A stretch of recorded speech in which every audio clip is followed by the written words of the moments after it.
Hi friends, നമ്മൾ ഇന്ന് നോക്കാൻ പോകുന്നത് സാംസങ്ങിൻ്റെ എം സീരീസിലെ രണ്ടാമത്തെ ഒരു ഐറ്റമായ M10 കുറിച്ചാണ്. M20 കുറിച്ച് നമ്മൾ ഓൾറെഡി ഒരു വീഡിയോ ചെയ്ത് കഴിഞ്ഞു. ഡിസ്ക്രിപ്ഷൻ ലിങ്ക് ഉണ്ട്, കാണാത്തവരുണ്ടെങ്കിൽ കണ്ടു നോക്കാം. അപ്പോൾ M10 കുറിച്ചാണ് നമ്മളിന്ന് പറയുന്നത്. ഈ പ്രൈസ് റേഞ്ചിൽ ഇത് എത്രത്തോളം വാല്യൂ ഫോർ മണിയാണ്, അതുപോലെ ഗെയിമിംഗ് ക്യാമറ ഒക്കെ എങ്ങനെ നമുക്കിതൊക്കെ ഡിപ്പെൻഡബിൾ തന്നെയാണോ എന്നുള്ളതാണ് നമ്മൾ കണ്ടെത്താൻ പോകുന്നത്. ഡിസൈൻ സൈഡിൽ 6.2 ഇഞ്ച് HD ഡിസ്പ്ലേ ആണുള്ളത്. നല്ല ബ്രൈറ്റ്നസ്സും കോൺട്രാസ്റ്റും ഡീപ്പ് ബ്ലാക്കും കാര്യങ്ങളൊക്കെ ആയിട്ട് നല്ല ക്വാളിറ്റിയുള്ള ഡിസ്പ്ലേ തന്നെയാണ് വന്നിരിക്കുന്നത്. ഒപ്പം 19:9 ആസ്പെക്ട് റേഷ്യോയിൽ 90% സ്ക്രീൻ ടു ബോഡി റേഷ്യോ ഉണ്ട്. അപ്പം നല്ലൊരു ഏരിയ നമുക്ക് നല്ല സ്ക്രീനായിട്ട് തന്നെ കിട്ടുന്നുണ്ട്. അപ്പം നല്ലൊരു ഡിസൈൻ ഫ്രണ്ട് സൈഡിൽ കിട്ടുന്നുണ്ട്. റിയർ സൈഡിലേക്ക് ചെന്ന് കഴിഞ്ഞാൽ പ്ലാസ്റ്റിക്കാണ്, പോളികാർബണേറ്റ് പോലെ തോന്നിക്കുന്ന ഒരു പ്ലാസ്റ്റിക് ഫിനിഷാണ്. അപ്പം നല്ലൊരു ഗ്ലാസി ഫിനിഷൊക്കെ അതിന് കൊടുക്കുന്നുണ്ട്. എങ്കിലും റിയർ സൈഡ് എനിക്ക് അത്ര അട്രാക്റ്റീവായിട്ട് തോന്നിയില്ല. തരക്കേടില്ലാത്ത എന്ന് പറയാവുന്ന ഒരു റിയർ സൈഡാണുള്ളത്. ഫ്രണ്ട് സൈഡ് നല്ല അട്രാക്റ്റീവായ മോസ്റ്റ് മോഡേൺ സ്റ്റൈലിലുള്ള ഏറ്റവും ചെറിയ നോച്ചും കാര്യങ്ങളൊക്കെ ഉൾപ്പെടുത്തി എന്ന് വെച്ചാൽ സാംസങ്ങിൻ്റെ ഇൻഫിനിറ്റി V ഡിസ്പ്ലേ ആ ഒരു സംവിധാനം ഉൾപ്പെടുത്തിക്കൊണ്ട് നല്ലൊരു ഡിസൈനാണ് ഫ്രണ്ട് സൈഡിൽ വന്നിരിക്കുന്നത്. അപ്പം നല്ലൊരു ഡിസൈനും ബിൽഡ് ക്വാളിറ്റിയും നമുക്ക് ഈ ഫോണിൻ്റെ കാര്യത്തിൽ കിട്ടുന്നുണ്ട്.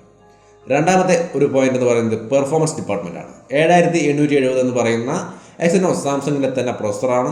ഈ പ്രോസസ്സർ ഓൾമോസ്റ്റ് നമ്മുടെ സ്നാപ്ഡ്രാഗൺ 625 ഈ റേഞ്ചിലെ പല ഫോണുകളും നമ്മൾ കണ്ടിട്ടുള്ളതാണ്. അപ്പോൾ ആ ഒരു പ്രോസസ്സറിൻ്റെ റേഞ്ചിൽ വരുന്നൊരു പ്രോസസ്സറാണ്. അപ്പോൾ ഒരു പെർഫോമൻസ് എന്ന് പറയുന്നത് തരക്കേടില്ലാത്ത നല്ല ക്വാളിറ്റി പെർഫോമൻസ് തരാൻ ഈ ഒരു പ്രോസസ്സറിന് കഴിയും. 2GB റാമും 16GB സ്റ്റോറേജുമാണ് ഇതിൻ്റെ ഒരു ബേസ് വേരിയൻറ്റ് വരുന്നത്. 3GB റാമും 32GB സ്റ്റോറേജും തൊട്ടടുത്തൊരു വേരിയൻറ്റും വരുന്നുണ്ട്. അപ്പോൾ അത്യാവശ്യം നല്ല റാമും നല്ല പ്രോസസ്സറും കാര്യങ്ങളൊക്കെ ആയിട്ട് നല്ലൊരു പെർഫോമൻസ് ഡിപ്പാർട്ട്മെൻറ്റ് ഉണ്ട്. 2 സിമ്മും മെമ്മറി കാർഡും ഇടാൻ പറ്റുന്ന നല്ലൊരു ട്രിപ്പിൾ കാർഡ് സ്ലോട്ടും വരുന്നുണ്ട്.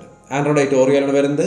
എക്സ്പീരിയൻസ് യുഐയുടെ ഒരു റിഫൈൻഡ് വെർഷനായ 9.5 എന്ന് പറയുന്ന എക്സ്പീരിയൻസ് യുഐ ആണ് വരുന്നത്. അപ്പോൾ കുറച്ചും കൂടിയും ലൈറ്റ് വെയിറ്റ് ആയ വളരെ ഈസി ആയിട്ട് വർക്ക് ചെയ്യുന്ന സ്മൂത്തായിട്ട് വർക്ക് ചെയ്യുന്ന ഒരു യുഐയും കിട്ടുന്നുണ്ട്. അപ്പോൾ നല്ലൊരു പെർഫോമൻസ് ഡിപ്പാർട്ട്മെൻറ്റ് ഈ ഫോണിനുണ്ട്. പെർഫോമൻസ് എന്ന് പറയുമ്പോൾ കാഷ്വൽ യൂസേഴ്സിനാണ് ഇത് പ്രധാനമായിട്ടും ഇതിൻ്റെ എന്ത് ഗെയിമേഴ്സിന് അത്ര വലിയൊരു അനുഭവം നമുക്ക് ഇതിന് കിട്ടില്ല. കാരണം PUBG പോലുള്ള ഗെയിമുകൾ HD ഗ്രാഫിക്സിലോ അങ്ങനെ ഒന്നും കളിക്കാൻ പറ്റില്ല. മിനിമം ഗ്രാഫിക്സിൽ തരക്കേടില്ലാതെ കളിക്കാം. അപ്പോൾ നോർമലായിട്ടുള്ള ഒരു ഗെയിമറൊക്കെ ആണെങ്കിൽ നോർമൽ ഗ്രാഫിക്സിൽ അത്യാവശ്യം കളിച്ചാൽ മതിയെങ്കിൽ സുഖമായിട്ട് കളിക്കാം, അതിന് ഇഷ്യൂസ് ഒന്നുമില്ല. മറ്റുള്ള ഗെയിമുകൾ ആപ്ലിക്കേഷനുകളൊക്കെ വളരെ ഈസി ആയിട്ട് വർക്ക് ചെയ്യും. എന്നാൽ PUBG എന്നാൽ അതുപോലത്തെ ഹൈ ഗ്രാഫിക്സ് ഗെയിമുകളാണ് ഇതിൽ വർക്ക് ചെയ്യാൻ ബുദ്ധിമുട്ടാവുക. അതിപ്പോൾ ഈ ഒരു പ്രോസസറിൻ്റെ റേഞ്ചിലുള്ള പ്രോസസറാണെന്ന് നോക്കിയാൽ ഏറെക്കുറെ അങ്ങനെയൊക്കെ തന്നെയാണ്.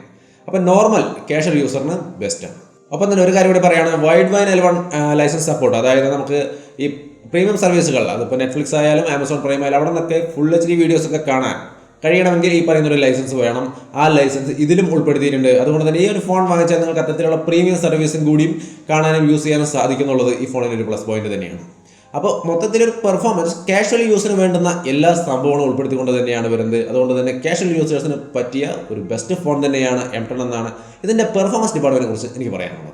ക്യാമറയുടെ കാര്യത്തിലേക്ക് വന്നു കഴിഞ്ഞാൽ 13+5 മെഗാപിക്സൽ മെയിൻ ക്യാമറയാണുള്ളത്. 5 മെഗാപിക്സൽ ഡെപ്ത് സെൻസർ അല്ല, വൈഡ് ആംഗിൾ ക്യാമറയാണ്. അപ്പോൾ 13 മെഗാപിക്സൽ മെയിൻ ക്യാമറയുടെ കാര്യം നോക്കിക്കഴിഞ്ഞാൽ വളരെ ഷാർപ്പായ വളരെ നാച്ചുറലായ ഇമേജുകൾ തരുന്ന നല്ല ക്വാളിറ്റിയുള്ള ക്യാമറയാണെന്നാണ് അറിയാൻ കഴിയുന്നത്. അപ്പോൾ നല്ലൊരു ക്യാമറ സെറ്റപ്പ് റിയർ സൈഡിലുണ്ട്. ഫ്രണ്ട് സൈഡിലേക്ക് വരുമ്പോൾ 5 മെഗാപിക്സൽ ക്യാമറയാണ്. അത് അതിൻ്റെതായ ക്വാളിറ്റി തീർച്ചയായിട്ടും കാണിക്കും. പക്ഷേ അത്രയും കാണിക്കുള്ളൂ, 5 മെഗാപിക്സൽ ആണ് അതുള്ളൂ എന്നുള്ള കാര്യം മനസ്സിലാക്കി മാത്രം വാങ്ങിക്കുക. അപ്പോൾ നല്ലൊരു ക്യാമറ സെറ്റപ്പ്, സാംസങ്ങിൻ്റെതായ നല്ലൊരു ക്യാമറ സെറ്റപ്പ് ഈ ഫോണിനുണ്ട്.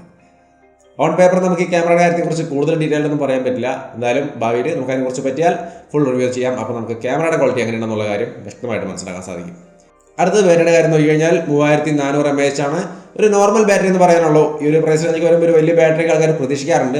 പക്ഷേ ഇവിടെ 3400 mAh ഉള്ളൂ. ഒരു ദിവസം വരെ സുഖമായിട്ട് കിട്ടാവുന്ന നല്ലൊരു ബാറ്ററിയാണ്. അതിനപ്പുറം ഒന്നും എക്സ്പെക്ട് ചെയ്യേണ്ട. ഒരു പ്രധാനപ്പെട്ട നെഗറ്റീവ് പോയിന്റ് ഈ ഫോണിനെ സംബന്ധിച്ച് ആകെ കേൾക്കുന്ന ഒരേ ഒരു നെഗറ്റീവ് പോയിന്റ് ഇവിടെയാണ്. അത് ചാർജിങ് ടൈമാണ്. 5 watt 1 amp ചാർജറാണ് ഇതിനൊപ്പം വരുന്നത്.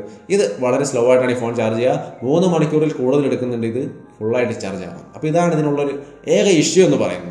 ബാക്കിയെല്ലാം കണക്കിലെടുത്തു കഴിഞ്ഞാൽ നല്ലൊരു ഡിസൈനും ഡിസ്പ്ലേയും കാര്യങ്ങളൊക്കെ ഉണ്ട്. നല്ല പെർഫോമൻസ്, വൈഡ് വൈൻ L1 അടക്കമുള്ള സംഭവങ്ങൾ ഉൾപ്പെടുന്ന നല്ലൊരു performance department, triple card slot, നല്ല ക്യാമറ സെറ്റപ്പ്, ബാറ്ററി നോർമലായിട്ടൊരു ബാറ്ററി, എല്ലാം കൊണ്ടും നല്ലൊരു ഫോൺ തന്നെയാണ് ഈ ഒരു പ്രൈസ് റേഞ്ചിൽ. പിന്നെ ഒരു കാര്യം കൂടി, ഇതുവരെ സാംസങ്ങിൻ്റെ ഫോൺ എന്തുകൊണ്ട് ഈ ഒരു പ്രൈസ് റേഞ്ചിൽ എടുത്തു പറയുന്നില്ല എന്ന് പലരും ചോദിച്ചിട്ടുണ്ടായിരുന്നു. അതിൻ്റെ കാരണം ഇത്രയും നല്ല പെർഫോമൻസ് തരുന്ന ഒരു ഫോണുകൾ ഇതുവരെ ഇറക്കിയിട്ടുണ്ടായിരുന്നില്ല. സാംസങ് തന്നെ ഇപ്പോഴാണ് M സീരീസ് എന്ന് പറഞ്ഞുകൊണ്ട് ഈ റേഞ്ചിൽ കോമ്പീറ്റ് ചെയ്യാൻ വേണ്ടി ഒരു ഫോൺ ഇപ്പോഴേ ഇറക്കിയിട്ടുള്ളൂ. ഇനിയും കൊണ്ട് സജസ്റ്റ് ചെയ്യുമ്പോൾ തീർച്ചയായിട്ടും ഈ ഫോൺ കൂടി നമ്മൾ സജഷൻ ലിസ്റ്റിൽ വരും. ഇതിൻ്റെ പ്രൈസ് 2GB റാം 16GB സ്റ്റോറേജിൽ വരുന്നത് 7990 രൂപയാണ്. തൊട്ടടുത്തൊരു വേരിയൻ്റ് കൂടി ഉണ്ട്, 3GB റാം 32GB സ്റ്റോറേജ് ആണ്. അതിന് 8990 രൂപയാണ്. അപ്പോൾ രണ്ട് പ്രൈസ് ആയാലും തരക്കേടില്ലാത്ത പ്രൈസിങ് തന്നെയാണ്. ഒരു ഡിപ്പെൻഡബിൾ ആയ സാംസങ്ങിൻ്റെ ഫോണാണ് ഗാലക്സി M10. അപ്പോൾ സാംസങ് ഗാലക്സി M10 കുറിച്ചുള്ള എൻ്റെ അഭിപ്രായങ്ങൾ എങ്ങനെയൊക്കെയാണ്? നിങ്ങളുടെ അഭിപ്രായങ്ങൾ തീർച്ചയായിട്ടും കമന്റ് വഴി ഷെയർ ചെയ്യുക. കൂടുതൽ വിശദാംശങ്ങളെല്ലാം ഡിസ്ക്രിപ്ഷനിലുണ്ട്. കൂടുതൽ വീഡിയോ വലിച്ചു നീട്ടുന്നില്ല. വീണ്ടും അടുത്ത ഉപകാരപ്രദമായ നല്ലൊരു വീഡിയോയിൽ കണ്ടുമുട്ടാം.